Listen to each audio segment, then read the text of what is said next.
l'armée l'assure. En tous les cas, des coups de feu ont été tirés ce matin à l'aube près de la résidence de Vital Kamerhe, ce proche du président Tshisekedi.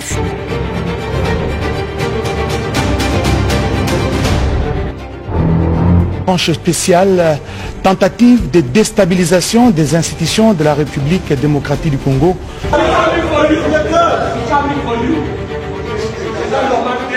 Malanga qui est allé faire un coup d'état au Congo, il est venu avec son fils.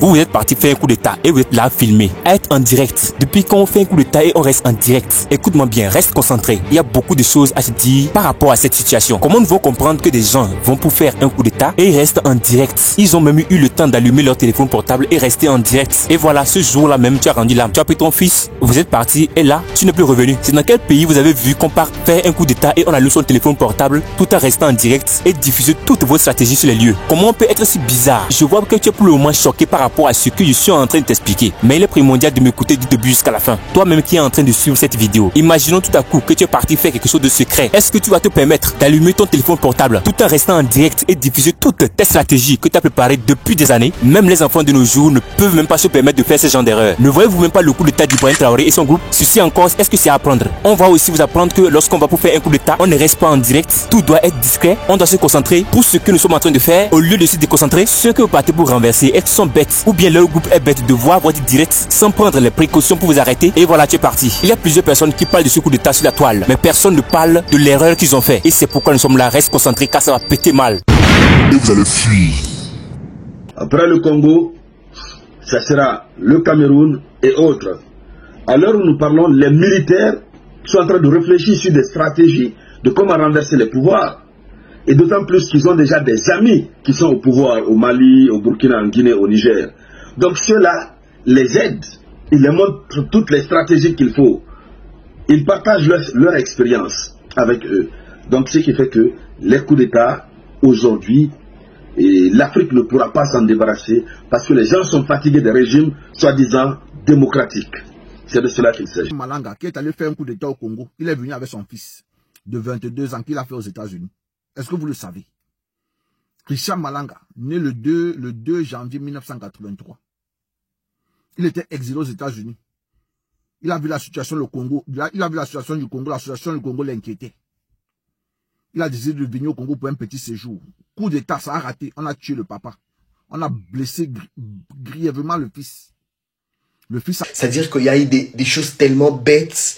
Mais là, je vais vous éclaircir les choses. Alors, tout dépend des accords que la RDC a avec les États-Unis. Mais au-delà des accords, il y a des lois internationales.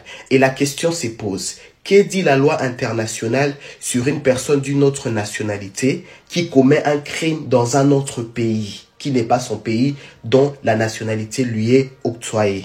Alors, la loi internationale dit ceci, la personne sera jugée selon les lois et les conditions du pays dont il a commis les crimes. C'est-à-dire que Marcel Malanga sera jugé selon les lois, les constitutions et les conditions du Congo. Une fois les verdicts tombés, une fois Marcel est condamné, il sera envoyé et rapatrié aux États-Unis pour aller faire exactement de la prison. Et bien par rapport à ce coup d'état, si vous n'avez rien compris jusqu'alors de ce qui se passe, restez surtout concentrés sur cette partie de cette vidéo car nous allons tout vous expliquer et décortiquer tout en détail. Et bien comme vous venez de voir précédemment, il y a un coup d'état en RDC et l'erreur qu'ils devaient éviter, c'est de tenir leur téléphone portable. Comment on peut comprendre que vous êtes parti pour faire un coup d'état et vous tenez votre téléphone portable tout en allumant votre connexion internet et rester en direct? Normalement, ce qu'on appelle un coup d'état, c'est quelque chose qui devait rester discret. C'est quelque chose qui se fait dans le silence. Mais malheureusement, ce que nous apercevons et l'erreur qui devait même pas oser faire, c'est d'allumer ses téléphones portables tout en restant en direct encore sur Facebook, le réseau social le plus vu du moment. Ceci encore, on ne peut pas vous apprendre cela. On ne peut pas vous dire encore et vous apprendre que lorsqu'on part pour faire un coup d'état, il est primordial de garder les téléphones portables à distance. Même si vous êtes équipé de chars, de lance-roquettes, de bombes, des outils du jamais vu dans le combat, évitez toujours de prendre votre téléphone portable tout en restant en direct. Parce Parce que si vous restez en direct, c'est tout comme vous exposez vos stratégies, vous exposez ce que vous êtes venu faire. Et immédiatement, votre coup sera échoué à la base. Votre coup sera proclamé échoué avant même que vous ne commentez quoi que ce soit. Sur la toile, beaucoup de personnes ont critiqué du fait qu'ils ont totalement mis leur vie en danger. Il y a des gens qui étaient pour ce coup d'état et d'autres étaient contre. Mais ce qui a plus attiré l'attention, ce qui a plus étonné et mis l'accent sur leur coup d'état proclamé échoué, c'est le fait qu'ils ont allumé leur téléphone portable sans rester discret et aller directement sur Facebook tout en restant en live et diffuser ce qu'ils sont en train de faire. Mais qui a soufflé sur l'Afrique de l'Ouest, c'est pas seulement l'Afrique de l'Ouest. Toute l'Afrique va connaître des coups d'état. C'est le changement. C'est le changement. Les gens en ont marre de ce qu'on a toujours vécu. Et ça va arriver. Que pour le Congo se concrétise maintenant ou pas, mais soyez-en rassurés que ça va se passer, ça va se réaliser. Après le Congo, ça sera le Cameroun et autres. À l'heure où nous parlons, les militaires sont en train de réfléchir sur des stratégies de comment renverser les pouvoirs. Et d'autant plus qu'ils ont déjà des amis qui sont au pouvoir au Mali, au Burkina, en Guinée, au Niger. Donc ceux-là les aident.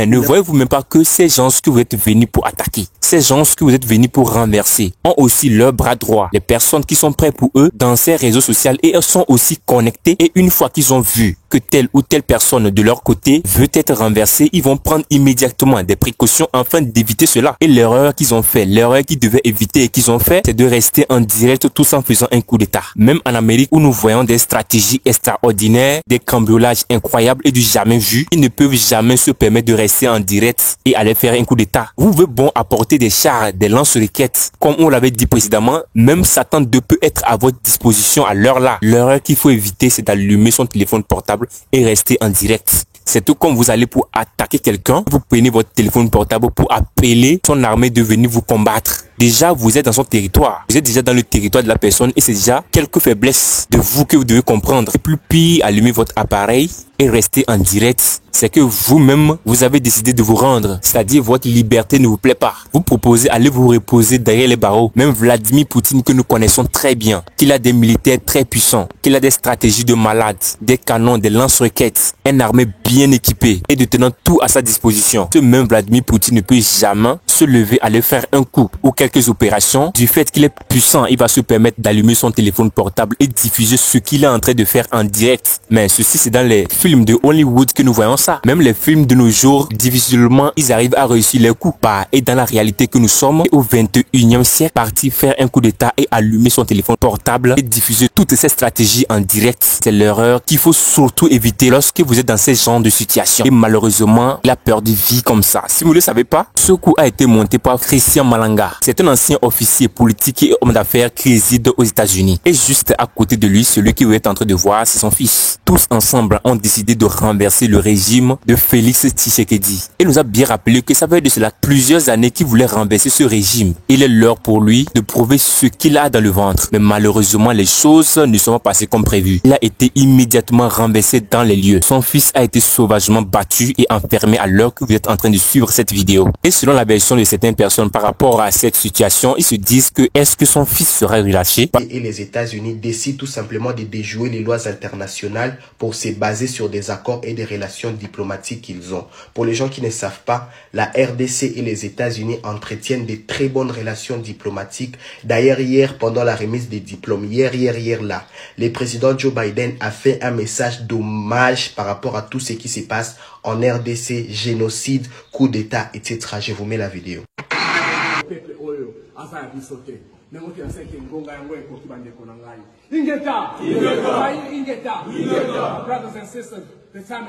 Stop and play the video into the hands. Qu'est-ce que vous pensez selon cette histoire? Est-ce que la RDC va appliquer les lois internationales ou tout simplement c'est basé sur les accords et les relations diplomatiques qu'ils ont avec les États-Unis? Qu'en pensez-vous? Parce que voir son père mourir au front et après être enfermé le lendemain, est-ce que s'il le relâche un jour, va-t-il pas se venger? C'est pas nous notre point de vue, ce sont les points de vue des internautes sur la toile. Ce sont ces genres de commentaires que nous voyons sous cette vidéo. Et c'est ce que nous sommes en train de vous redire. Je vous rappelle que vous êtes sur la chaîne Légende des Stars et que chaque jour nous partageons des informations en temps réel. Des actualités inspirantes, des personnalités ayant reçu la vie. Et en bref, tout ce qui peut toutefois vous plaire. Si votre désir est d'être au courant de tout ce qui se passe, abonnez-vous juste sur cette chaîne. Avant que nous puissions suivions le cas de la RDC, permettez-nous de vous expliquer un peu la situation du Togo que nos abonnés nous ont rapporté cette semaine. Parce que si nous voyons le fait que les coups d'État se multiplient de jour en jour en Afrique, ce qui explique cela est dû au fait que plusieurs chefs d'État sont restés au pouvoir durant des années. Actuellement, ils se sentent menacés. Pourquoi nous soulevons tout à coup ce cas? Parce que certains abonnés de notre chaîne nous ont rapporté les dossiers venant du Togo par rapport au délestage. Ouais, toujours le problème du délestage persiste dans ce pays et les abonnés de notre chaîne font preuve de mécontentement par rapport à cette situation de leur pays. Peut-être à l'heure même que vous êtes en train de suivre cette vidéo, il y a certains quartiers de Lomé qui sont privés d'électricité. Bizarrement, ils ont même établi des horaires de délestage, tout comme nous sommes en 1980. On n'arrive même plus à distinguer 1980 de 2024 que nous sommes. Et dans ce même pays, certains abonnés de nos chaînes nous ont même fait savoir que certains jeunes ont été arrêtés parce qu'ils ont essayé d'être contre le fait que la constitution de leur pays a été modifiée. Ils ont été immédiatement arrêtés, oui, parce qu'ils ont fait une vidéo publiée sur les réseaux TikTok pour expliquer leur mécontentement par rapport à la modification de cette constitution. Rapidement, ces jeunes ont été arrêtés. Posez-vous juste la question, est-ce que cela se passe dans les pays les plus développés? Même si le Togo n'est pas toujours pour le moment un pays développé, mais c'est un pays où la population a au moins un niveau d'études un peu élevé. Et on ne peut pas comprendre qu'en 2024 que nous sommes, il n'y a pas de libre expression. C'est quelque chose qu'il faut corriger avant qu'il ne soit trop tard. C'est pourquoi nous essayons d'expliquer cela en disant que ces chefs de l'État qui ont duré sur le trône ont peur. C'est pourquoi quand un petit enfant ou un mineur qui n'a même pas d'armée, qui n'a même pas de force, essaie un peu de faire preuve de mécontentement par rapport à certaines situations de son pays, il est automatiquement arrêté. C'est-à-dire, il bat le fer quand il est chaud. C'est pas si vous comprenez. Sinon, ces jeunes, ils ont quoi? Ils ont quelle force? Rien. C'est ce qui prouve que c'est la peur qui fait tout ça. Sinon, en réalité, il n'y a rien. Et pour répondre à la situation de nos abonnés qui nous ont apporté ce dossier venant du Togo, ce que nous pouvons dire est que gardez toujours patience puisque tôt ou tard, les choses finiront par s'arranger. Ça va durer, mais ça va arriver. Et le message que nous avons envers les chefs d'État et personnalités politiques, c'est de veiller à ce que cette population qui s'est battue, qui est restée alignée, qui a voté pour vous, ce qui a fait qu'aujourd'hui, vous êtes dans ces postes, faites tout possible pour répondre au moins aux problèmes de cette population. On le sait très bien que vous ne pouvez pas répondre au problème de 8 millions d'habitants. Je crois le Togo compte 8 millions, n'est-ce pas? Voire plus. Oui, vous ne pouvez pas répondre au problème de ces 8 millions d'habitants, mais faites de votre mieux. On sait que c'est pas facile, mais faites de votre mieux pour faire au moins quelque chose. C'est très important. Et quel que soit ce qui se passe dans ce pays, si tu es un fidèle abonné de notre chaîne, évitez la violence. Procédez au dialogue, évitez surtout la violence. Peu importe les situations auxquelles vous allez faire face, le Togo est un pays de paix. Faites tout possible pour éviter la violence, pour qu'elle demeure toujours dans la paix. Tout ce qui va arriver, procédez toujours au dialogue. Et en ce qui concerne notre sujet du jour, parlant de la RDC et du coup d'État qui a été proclamé raté, on n'a pas grand chose à dire, juste que paix à son âme et le meilleur reste à venir. Eh bien, pour le moment, nous allons faire pause, mais tout en vous rappelant que vous êtes sur votre chaîne Légende des Stars et il est primordial de vous abonner pour être à jour des informations qui vont se véhiculer sur la toile. Ne vous fatiguez même pas à faire des recherches, notre rôle est de vous les faire à votre place. Et bien la famille, abonnez-vous et on se dit à plus pour d'autres informations. Bye.